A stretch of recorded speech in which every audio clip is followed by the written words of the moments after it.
Szeretném most így elolvasni nektek ezt a verset, aminek a címe az, hogy adventi szív is. Szeretném, hogyha most már az adventre nem csak úgy gondolnánk, mint egy csendes időszakra, hanem egy olyan időszakra, amit megtölthetünk az otthonunkban is örömmel, kacagással, Istennel vidáman, és kiálthatunk neki halleluját, és zenghet a mi lelkünk hatalmas dicséreteket. Váradi Krisztina, adventi szív. Szóljon az advent hangja most felénk. Hirdessék a harangok, hallja meg minden nép. Várjuk együtt tisztán, szentül és boldogan. Őszintén kitárva ünnepre a szívünk, mert íme advent van.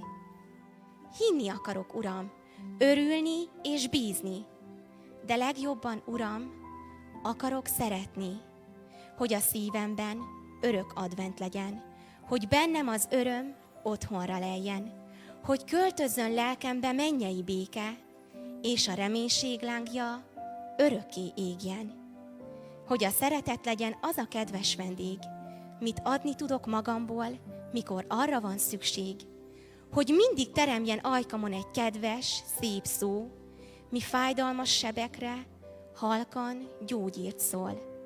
Legyen a tekintetem égi bíztatás, a kézfogásom igaz bátorítás, és legyek telve hálával, most és szüntelen, hogy az advent ne csak egy időszak legyen.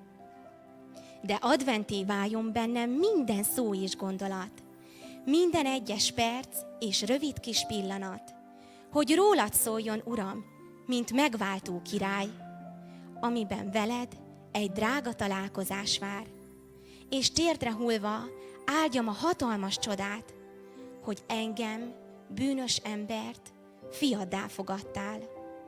Szóljon az advent hangja most felénk, zúgják harangok, zengje föld és ég, várjuk együtt tisztán, szentül és boldogan, őszintén kitárva szívünk, mert ma advent van.